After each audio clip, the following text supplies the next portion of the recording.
शिक्षा जगत से शुरू हो गई। पहले मैं प्रकाश डालूंगा संत शिरोमणि रविदास जी।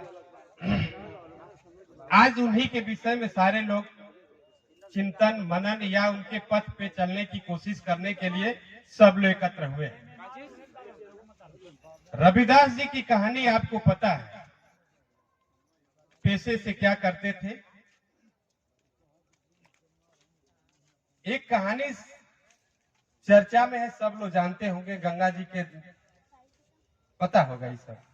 अलग एक उनकी एक कहानी है। मोची का काम करते थे रविदास जी, यही बगल में बनारस है। एक आदमी जूता सिलाने जा रहा था, जूता सिला लिया और नकली सिक्का उनको दे के चला गया। रविदास जी को पता था कि ये नकली सिक्का दे रहा है। नकली सिक्का लेकर के उसका काम करके और उसको जमीन में गाड़ देते थे। वो चला गया। रविदास जी का एक शिष्य आया, वो जाके रविदास जी से कहता है कि प्रभु गुरु महाराज जी, ये तो आपको ठग रहा है। हमारे यहाँ तो आता है तो हम इसको रिजेक्ट कर देते हैं, वापस कर देते हैं। रविदास जी का दिल देखिए, संत शिरोमणि, मैं तो कहूंगा कि जगत गुरु थे रविदास जी। इतना बड़ा दिल, उन्होंने अपने शिष्य को कहा कि बेटा ऐसा न करो, जितने इनके कूड़ा करकट है, जितने अपशब्द हैं पैसे के रूप में, कम से कम ये दूसरे जगह तो न जाएगा, हमारे ही जगह रह जाएगा। इतना बड़ा हृदय हम समझ रहे हैं कि दूसरे के पास नहीं होगा। बगल में अम्बेडकर जी हैं।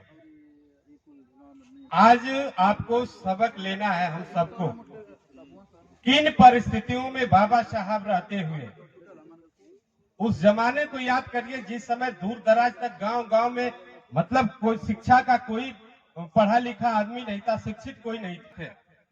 इतना अपमानित उन्होंने हुआ, जो इतिहास पढ़ेगा उस बात को समझेगा, जानेगा। क्लास से बाहर कर दिया जाता था पढ़ने के लिए। आज वो परिस्थितियां नहीं है। आज सारे लोग बच्चों को पढ़ाना चाह रहे हैं, चाहे वो अमीर हो चाहे गरीब हो। एक साथ एक कमरे में सारे बच्चे बैठते हैं और ये सब किसी की देन है तो बाबा साहब डॉक्टर भीमराव अंबेडकर की देन है। अंबेडकर जी का एक सूत्र है, आप याद कर लेंगे, ता उम्र सफल रहेंगे। सबसे पहला मंत्र था उनका, शिक्षित होइए। सबसे पहला मंत्र था उनका कि शिक्षित होइए, फिर संगठित होइए, फिर संघर्ष करिए। यह मंत्र जिनके पास हो जाएगा, वो दुनिया में किसी चीज का अभाव उस व्यक्ति के पास नहीं होगा। लेकिन सबसे पहले जरूरत है शिक्षित होने की, संगठित होने की, संघर्ष करने की। अब सारे लोग खड़े हैं यहाँ, बच्चे को नहीं पढ़ाएंगे, शिक्षा नहीं देंगे और आप सोचेंगे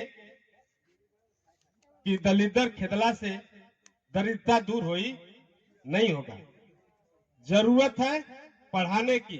अब सारे लोग इकट्ठा हैं, सबसे हाथ जोड़ के निवेदन करता हूं, प्रार्थना करता हूं, सब सारी कटौतियां करके आप खर्च के बच्चे के ऊपर खर्च करिए और उसका निगरानी करिए, मॉनिटरिंग करिए कि बच्चा पढ़ रहा है कि नहीं बच्चा पढ़ रहा है।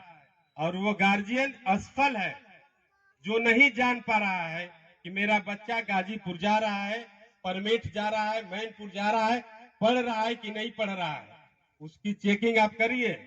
नहीं करेंगे तो अपना तो जिंदगी नरक में, बच्चे का होगा, आने वाली पीढ़ी भी बर्बाद होगी। इसलिए बाबा साहब के मंत्र को याद कीजिए। रविदास जी के पथ पर चलते हुए हम सब लोग, कहने की जरूरत नहीं है, करने की जरूरत है। अब उस जमाना गया कि कह दिया जाता था, जब करेंगे कहने में आनंद आएगा। अब सब लोग के सामने करें। मैं व्यक्तिगत अपनी बात बता रहा हूं, बच्चों को पढ़ाने के लिए मतलब अपनी सारा शौक मैंने रोक दिया। मैं मकान नहीं बनवा पाया, जमीन नहीं लिखवाया, लेकिन बच्चे के एक पैसे की जब जरूरत हुई तो उसको अभाव नहीं हुआ प्रधान जी। और वो आज दिख रहा है, 1000 बच्चों में अगर बच्चा खड़ा रहेगा तो आपको समझ में आ जाएगा कि नहीं बच्चा पढ़ा लिखा है कि नहीं पढ़ा लिखा है। इसलिए सबसे पहले बच्चों को पढ़ाइए। इन्हीं शुभकामनाओं के साथ आप सबका अभिवादन करते हुए, आपका सबका स्वागत करते हुए, सबके चरणों में नमन करते हुए, रविदास जी के चरणों में सत नमन करते हुए, डॉक्टर भीमराव अंबेडकर को याद करते हुए, आप सबका प्रणाम करते हुए अपनी बातों को समाप्त करते हैं। आपके उज्जवल भविष्य की कामना करते हैं। जय हिंद, जय भारत।